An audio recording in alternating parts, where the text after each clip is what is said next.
আসসালামু আলাইকুম friends, welcome back to my channel. তো মুগ ডাল দিয়ে আমি এই নাস্তাটি তৈরি করে দেখাবো। আমরা আটা ময়দা তো অনেক রকমই নাস্তা করেছি, তো আজ আমি একটু অন্যরকমভাবে এই নাস্তাটি তৈরি করব। তো চলুন দেখে নিই কীভাবে বানাচ্ছি। তো এখানে আমি 1 কাপ মতো মুগ ডাল নিয়েছি। তো ডালটাকে আগে থেকেই আমি 2 থেকে 3 ঘন্টা ভিজিয়ে রেখেছিলাম। তো তারপরে এটাকে একটি মিহি পেস্ট তৈরি করে নেব। তো এখানে একটি বিগ মিক্সার জার নিয়েছি, তার মধ্যে ডালটাকে দিয়ে দিচ্ছি।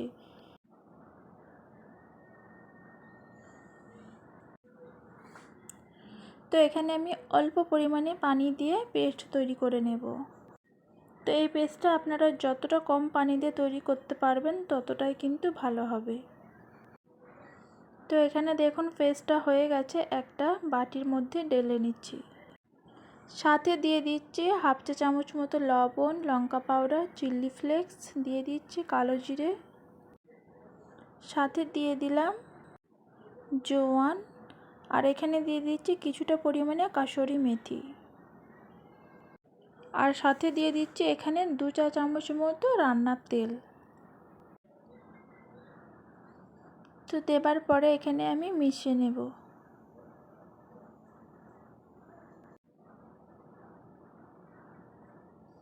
তো এখানে আমি 1 কাপ মতো আটা নিয়েছি, 1 কাপেরও কম। তো প্রথমে দিয়ে দিলাম। তো এবার আমি হাতে করে সুন্দর একটি ডো তৈরি করে নেব। তো ওখানে হাফ কাপ মতো দিয়েছিলাম, তো এখানে আরও 2 চামচ মতো আটা নিয়েছি, আটাটা ভালো করে দিয়ে দিলাম।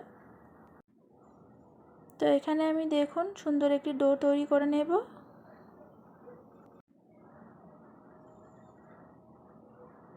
তো এখানে দেখুন আটাটা খুব সুন্দরভাবে মাখা হয়ে গেছে। তো এটা ঢাকা দিয়ে 10 মিনিটের জন্য রেখে দেব। তারপরে এখানে একটা ছোট বাটি নিয়েছি, তার মধ্যে দিয়ে দিচ্ছি 2 চামচ মতো কর্নফ্লাওয়ার,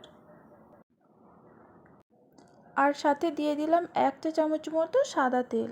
তো ভালো করে মিশিয়ে নেব। তো এখানে দেখুন মেশানো হয়ে গেছে, একদম ক্রিমের মতো লাগছে। তো এখানে আমি ডাল ও আটা দিয়ে যে ডোটা তৈরি করেছিলাম, তো এটাকে আরও একবার মেখে নিচ্ছি। তো এটা ডাল দেওয়ার জন্য একটু নরম ভাব হয়ে যাবে, তো একটু আটা দিয়ে এভাবে আপনারা করে নিতে পারেন। তো এটাকে আমি রুটির আকারে 5টা ভাগে ভাগ করে নেব। তো এবারে আমি একটা বেলে নিচ্ছি।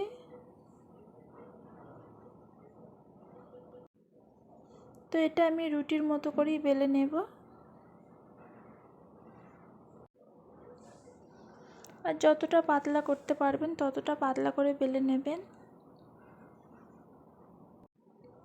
তো একটা রুটি বেলা হয়ে গেছে, বাকি রুটিগুলোকেও বেলে নেব। তো এখানে দেখুন রুটিগুলো বেলা হয়ে গেছে। তো এটার মধ্যে আমি যে তেল আর কর্নফ্লাওয়ার মিশ্রণটি তৈরি করেছিলাম দিয়ে দিচ্ছি। তো রুটিটার পুরো গাটাই কিন্তু লাগিয়ে নেবেন, কোনো জায়গাটা ফাঁকা রাখলে হবে না। তো চামচির পেছনে করে দেখুন রুটিটার গায়ে পুরোটা মাখিয়ে দিয়েছি, আর একটা তার উপরে রুটি দিয়ে দিলাম। তো এভাবে আমি প্রত্যেকটি রুটি তৈরি করে নেব। তো সবগুলো দেওয়ার পরে ওপরের অংশটাকেও আমি কর্নফ্লাওয়ার আর তেলের মিশ্রণটি দিয়ে দেব। তো এবারে আমি দেখুন হাত দিয়ে চেপে চেপে একটি রোল তৈরি করে নিচ্ছি।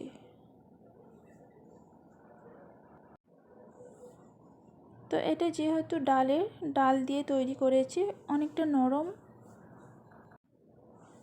তবে এভাবে করলে কোনো সমস্যা হবে না। আর এই নাস্তাটি আপনারা অনেকটা সময় ধরে তৈরি করে রেখে দিতে পারেন। তো আমি এখানে দেখুন ছোট ছোট করে কেটে নিচ্ছি।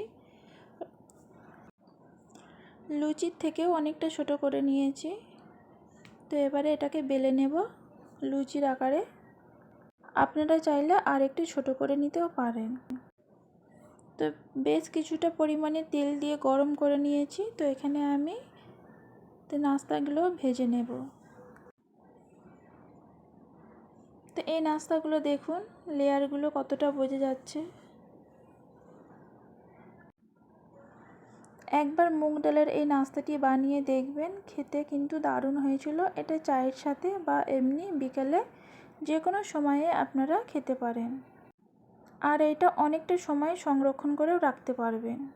তো এখানে আমার নাস্তাগুলো সব ভাজা হয়ে গেছে, দেখেই বুঝতে পারছেন কতটা লেয়ার হয়েছে। যদি ভালো লেগে থাকে প্লিজ লাইক, সাবস্ক্রাইব। আর বেশি বড় করলাম না, এখানেই শেষ করলাম। আল্লাহ হাফিজ।